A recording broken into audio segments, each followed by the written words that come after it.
we get everything together. We hop in the truck, and the first thing we normally do is go.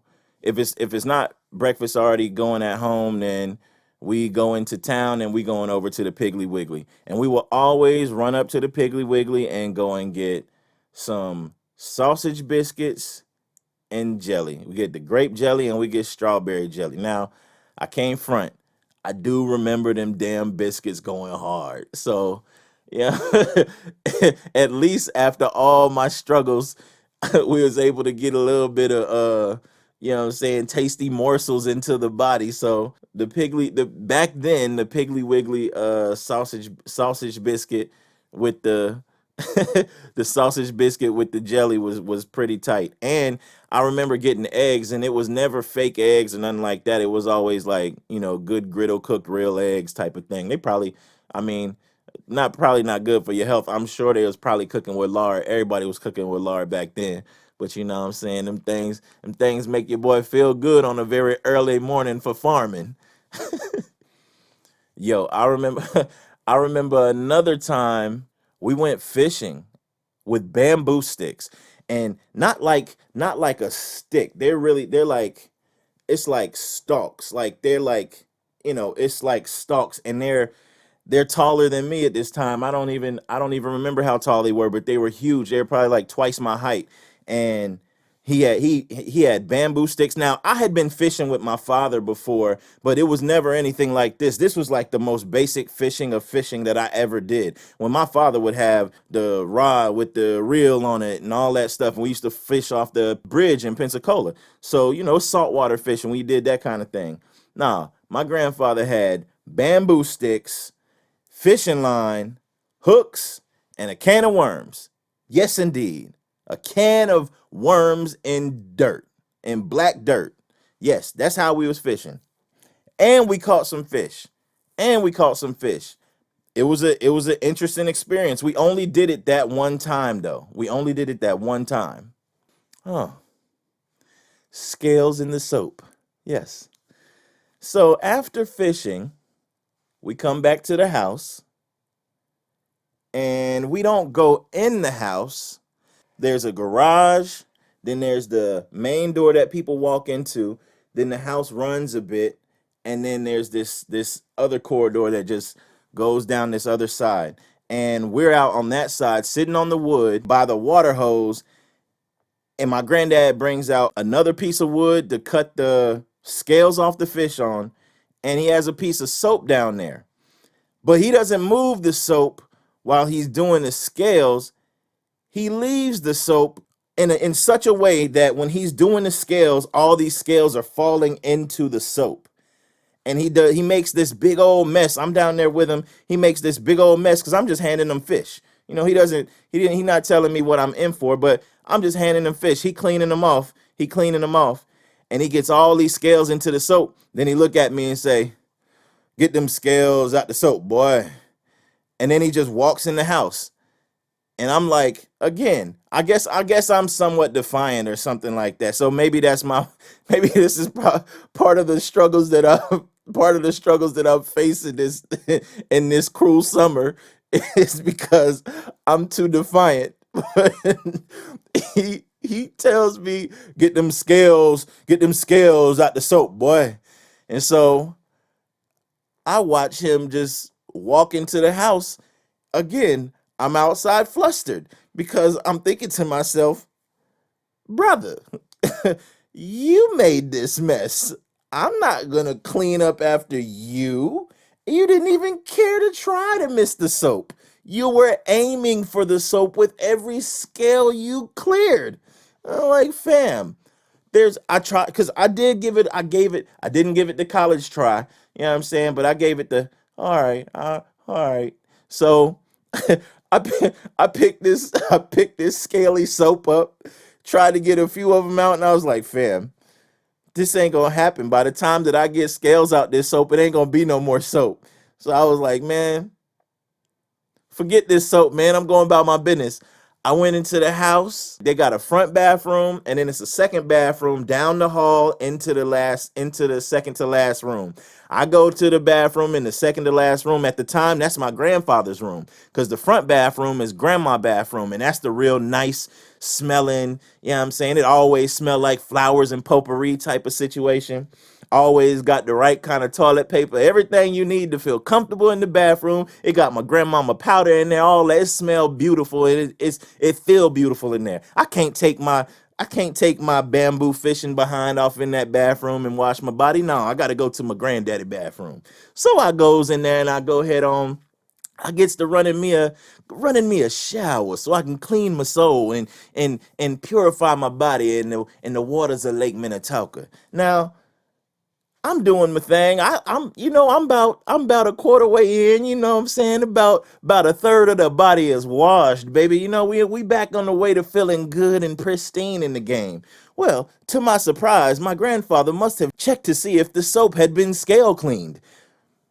It wasn't, and he came around the corner, slid the shower up, grabbed me by my arm, and lit my ass up. Boy, I was not ready. Oh, I wasn't ready. Oh, I had never been I had never been whooped in the shower before in my life. Mind you, water still running. I'm butt booty naked in the shower, soap in a rag in one hand or a soapy rag, whichever one, but I know it was in my hand because this other hand lifted up in the air, bubbles is sliding down my arm and I'm getting lit. Just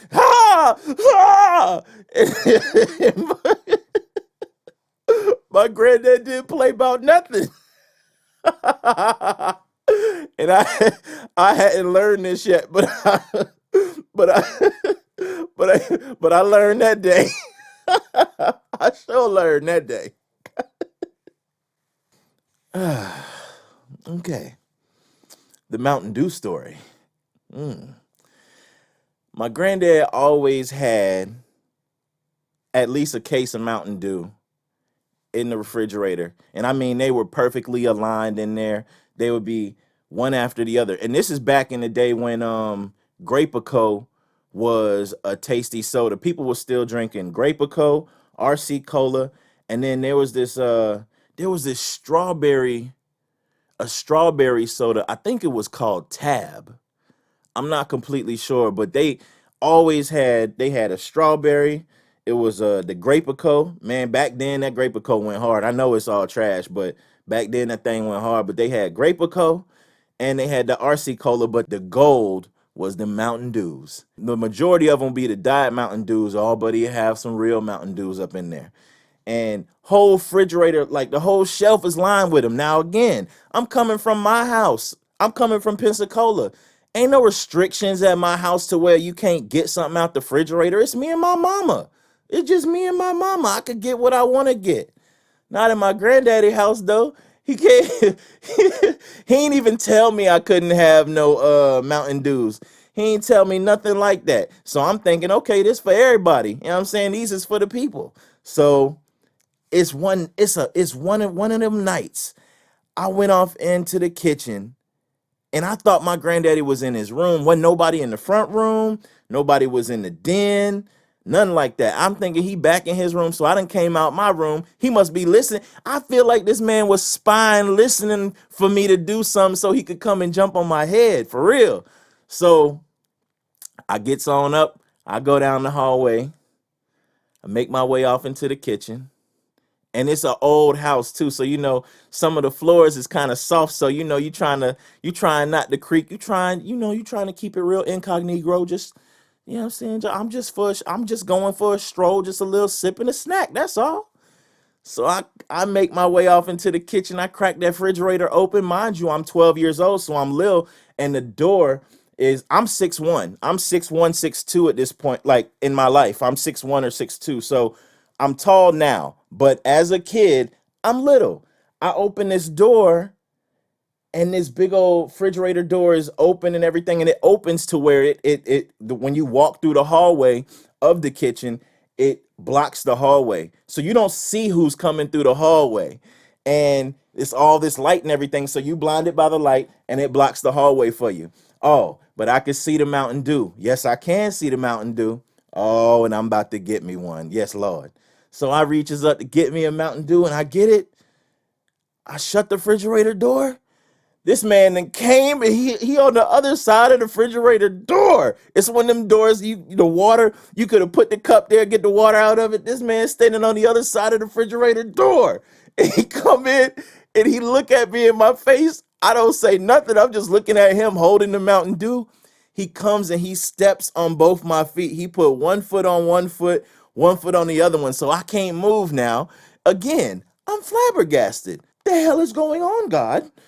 Is this man or is he not my grandfather? Because this doesn't feel grandfatherly. The television shows told me it was different. this doesn't feel this doesn't feel like I thought it would feel. This man standing on my feet and he looks at me and he go again. Hey boy, what you doing? I was like, I was getting a Mountain Dew. Whose Mountain Dew is that? I'm like, uh, yours? That's right, boys, my Mountain Dew. Put it back. I'm like, man, all right. At this point, I don't know what you want from me, bro. I'm like, bro, it's like 24 Mountain Dew in the refrigerator. Why I gotta put this one back? You could do without this one, and I could do with it. But he wasn't having it. He was not having it. So, so, so that's the Mountain Dew story. Fortunately, this round, I did not get whipped. All right. Now, the macaroni story. I got hell of them, man. This cat was a character. All right. My biological grandmother passed away before I was born. Cancer had consumed her whole body. So I never met her. My mother's mother, never met her. So the woman who I know as my grandmother, her name was Lestine. And that's my to me, that's my grandma. That's who I knew. I believe she was a nurse at the hospital. And she would bring back food from the hospital. Sometimes they have like different sandwiches and stuff like that they weren't bad or nothing, and they I guess it was an overflow of food, and she was able to bring it back. So I would look forward to when she'd bring back stuff like burgers. She'd bring back some cheeseburgers. Sometimes you could heat them things up, and for a kid that's staying at your granddaddy house and he won't let you get no Mountain Dew, a cheeseburger from the hospital go pretty good when it come to you. So I was thankful for what I could get. Now, she will also bring back other things like plated food, and she also would have these stale muffins in these big bags that we would feed to the goats. And I'll tell you more about that in a minute. But the macaroni story. So one of the things that she brought back this day was this macaroni. It Thinking of it now is like it was more like a macaroni salad or something like this, but it wasn't macaroni like I know macaroni. I'm black from the South. We Macaroni to us is if you put it in a Pyrex and you bake it, or it don't have to be a Pyrex, but it need to be a baking dish. It need to go into the oven. The oven need to do what the oven do to it, and it need to come out with a goodness on top and some crusty corners. At least crusty corners. That's macaroni to us. Everything else, that's noodles with cheese sauce. It ain't macaroni, but that's macaroni. Now, my granddad, he got this thing. He say, anytime you go into somebody's house and they give you a plate, you at least taste everything on the plate. You don't just say you don't eat something on the plate.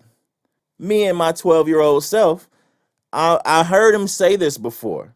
However, I know what I like and what I don't like. Also, I could taste something and I could know if I don't like it because my taste buds tell me, they be like, do you like this? I say, taste buds, nah, I don't like that. They be like, all right, then we gonna reject this here. And so this little macaroni situation, I goes ahead and tries to eat it.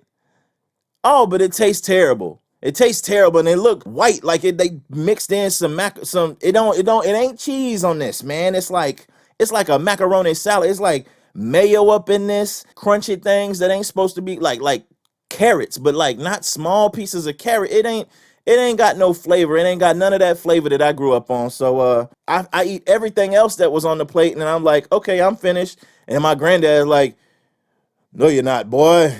Eat that macaroni. I was like, Granddad, it don't taste good. I can't. And then he's like, boy, you don't just throw somebody food away. You eat that food. And in my head, I'm like, this ain't even our food. This came from the hospital. It's leftover hospital food, fam.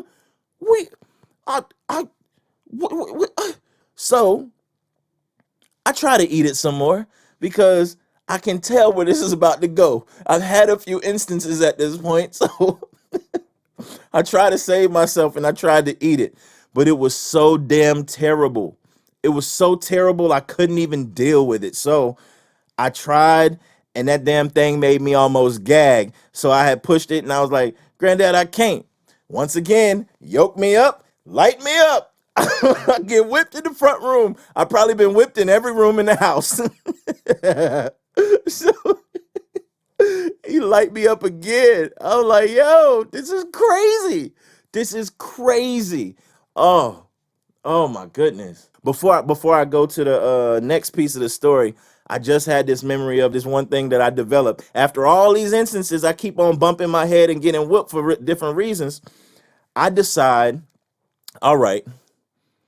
Now, to the piece of this story. My grandfather would do this thing where he would lay on the couch in the house, and no matter where I was in the house or even if I was outside, he would just constantly call my name until I show up. And when I show up, he would ask me to get him a cup of water or a cup of ice every single time. Every single time. This man thought my name was Joffrey or something, like I was his slave or something. I was like, listen, man, I don't do this on the regular. Like, I ain't no hand and foot ass servant.